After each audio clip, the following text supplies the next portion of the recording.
Um grupo com dezenas de deputados divulgou um vídeo para explicar os perigos do PL da censura, aprovado no Senado e enviado para a Câmara. No vídeo, deputados de diversos partidos se unem contra o PL 2630, esclarecendo os cidadãos sobre a importância da liberdade de expressão, de opinião, de manifestação e de reunião. Participam do vídeo os deputados Carla Zambelli, Daniel Silveira, Ale Silva, Coronel Armando, Aline Sloites, Bibo Nunes, Major Fabiana, Hélio Lopes, Bia Kisses, Cabo Júnior Amaral, Felipe Barros, Caroline de Tone, Carlos Jordi, General Girão, Major Vitor Hugo, Giga Peixoto, Sanderson, Luiz Lima, Luiz Ovando, Luiz Felipe de Orleans e Bragança, Márcio Labre, Coronel Crisóstomo, Daniel Freitas, Eduardo Bolsonaro e Cristo Nieto. No texto construído pelos deputados, eles apontam que não vão esperar de braços cruzados calarem o povo. Os deputados alertam que os inquéritos do STF são um ensaio para a promoção da censura e o PL 2630 carrega o mesmo espírito de arbitrariedade. Os deputados garantem que não aceitarão a ditadura de opinião e lembram: o povo brasileiro é livre e diz não ao PL 2630. Assista. Você sabia que o PL 2630 de 2020, aprovado recentemente no Senado Federal, representa a introdução da censura no nosso país? É um projeto que diz combater fake news, mas combate mesmo a liberdade de expressão e de opinião. De acordo com o projeto, sites que veiculam notícias e páginas nas redes sociais ficarão sob a tutela de um Conselho de Transparência e Responsabilidade na Internet. Quem são essas pessoas? O PL 2630 também prevê o bloqueio de páginas que o tal Conselho de Transparência considerar divulgadoras de fake news. As empresas de mídias armazenarão durante 90 dias os nossos dados, para prepararem um relatório de prestação de conta, com a suposta transparência. A rede social passa a ser uma fiscal da minha, da sua, da nossa vida. As empresas que não adotarem as medidas previstas estarão sujeitas a sanções com multas de até 10% do faturamento. O que a Constituição Federal diz sobre a liberdade de expressão? No artigo 5º do inciso 4 da Constituição Federal, diz que é livre a manifestação de pensamento. Da mesma forma, no inciso 9 diz que é livre a manifestação da atividade intelectual, artística, científica e de comunicação. Estão querendo tirar a minha, a sua, a nossa liberdade, garantida pela Constituição. Esse projeto aqui, o 2630 de 2020, conhecido como Projeto de Lei das Fake News, é uma verdadeira vergonha, é uma mordaça, uma censura no povo brasileiro. A própria liberdade de informação que conquistamos com a internet está gravemente ameaçada. A quem interessa calar a voz do povo? Vamos esperar censurar o povo de braços cruzados? Não podemos permitir isso. Não podemos deixar que isso vá adiante. A Câmara não pode aprovar isso aí. A sociedade brasileira não merece ser censurada. Não podemos deixar que o cidadão de bem tenha o seu direito à liberdade de expressão violado. Não esqueçamos de que o inquérito das fake news já foi um ensaio para a promoção da censura que esse projeto de lei trata. É o mesmo espírito de arbitrariedade desse inquérito que agora querem trazer para dentro da Câmara dos Deputados e transformá-lo em lei. O deputado é eleito pelo povo e deve honrar os votos a ele confiados. Haveria maior escândalo do que usar o poder que o povo lhe delegou para tentar calá-lo? Não podemos aceitar isso. Vamos lutar contra o PL da censura, lutar a favor da liberdade e a defesa da Constituição. Não queremos e não seremos reféns da grande mídia e de tudo que eles desejam nos noticiar. Não aceitaremos a instauração da ditadura da opinião no Brasil. Somos a favor da liberdade. Por isso, vamos juntos lutar contra esse projeto de lei das fake news. Não se aperfeiçoa uma democracia legitimando a censura. A gente vai sepultar o PL 2630 na Câmara. Contamos com a sua ajuda. Compartilhe esse vídeo contra o PL da censura. O povo brasileiro é livre e diz não ao PL 2630 de 2020. Todos contra o PL das fake news. Então, quando estes guardiões estão nos traduzindo tanta insegurança jurídica, com essas constantes mudanças de posicionamentos, porque, para mim, essa é uma frase minha, não se combate atos antidemocráticos isolados com atos antidemocráticos generalizados, legalizados. Então, eu acho que tudo que foi posto aqui por todos os palestrantes é exatamente disso. Nós estamos no limiar, tá? Da inconstitucionalidade, da ilegalidade, de uma interpretação que não está sendo obedecida àquelas garantias do cidadão. O direito penal, ela é uma ciência que os princípios dela, ela é regida pela mínima intervenção na vida da sociedade. Por quê? Porque ela é gravosa. Porque ela destrói vidas, ela gera perda da primariedade, ela mexe com o ius libertatis da pessoa.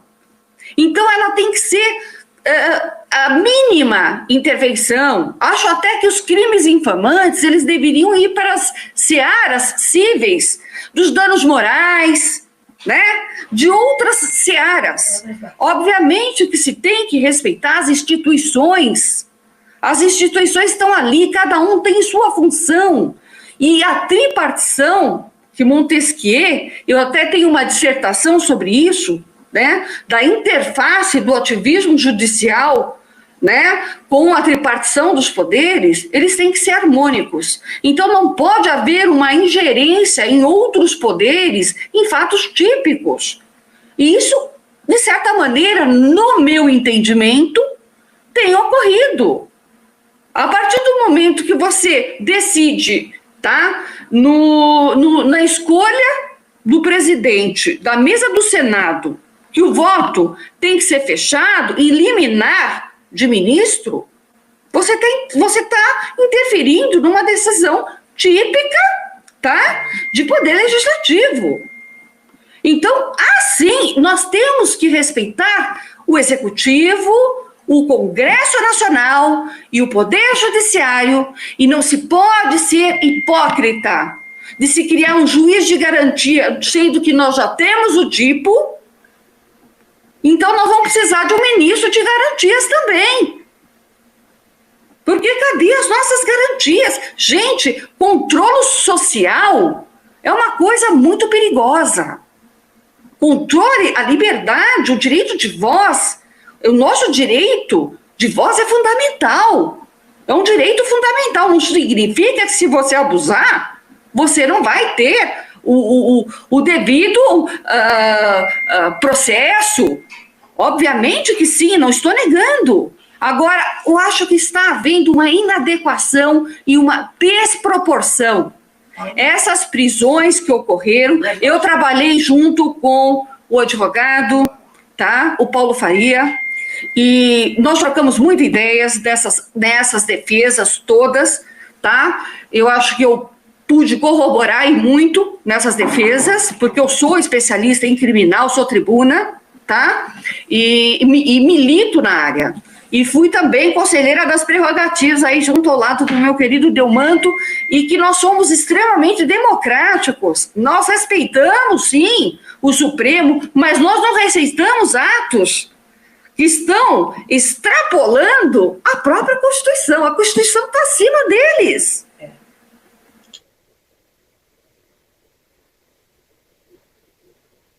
Doutora.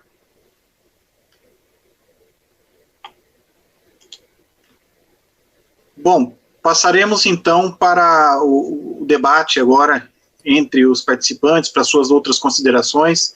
Fiquem todos à vontade, estão todos com a palavra.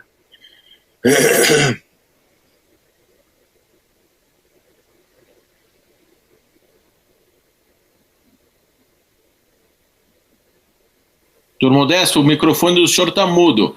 Espera aí, precisa fazer funcionar o microfone do senhor. Aí, voltou. Está funcionando, doutor Modesto. Ok. Funcionando. Bom, eu queria só...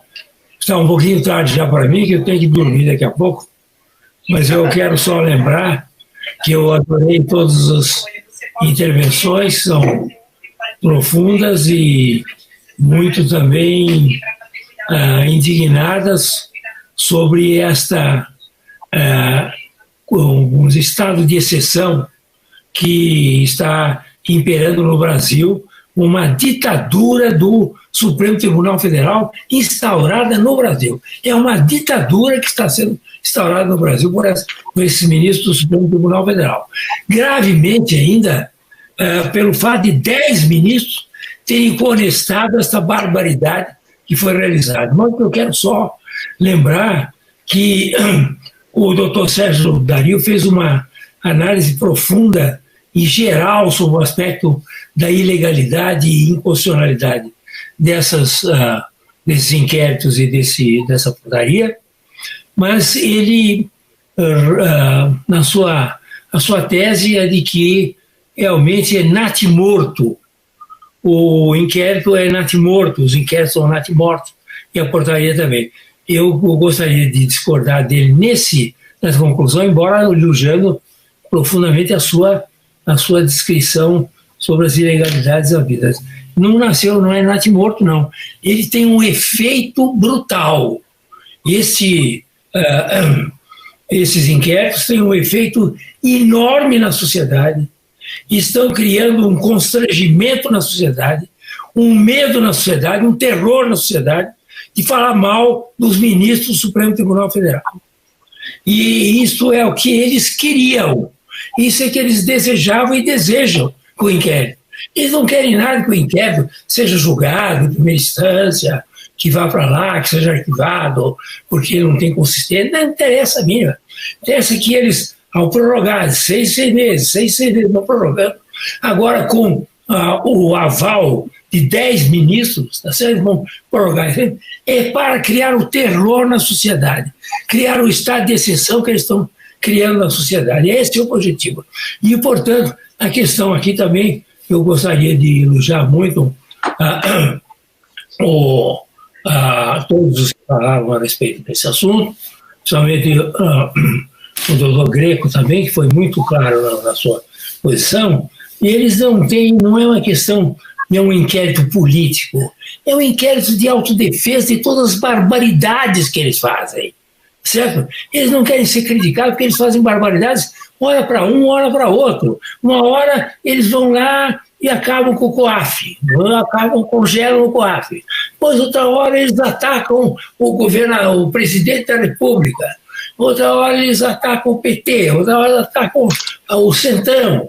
Quer dizer, eles vão de acordo com os interesses do momento, interesses políticos dele.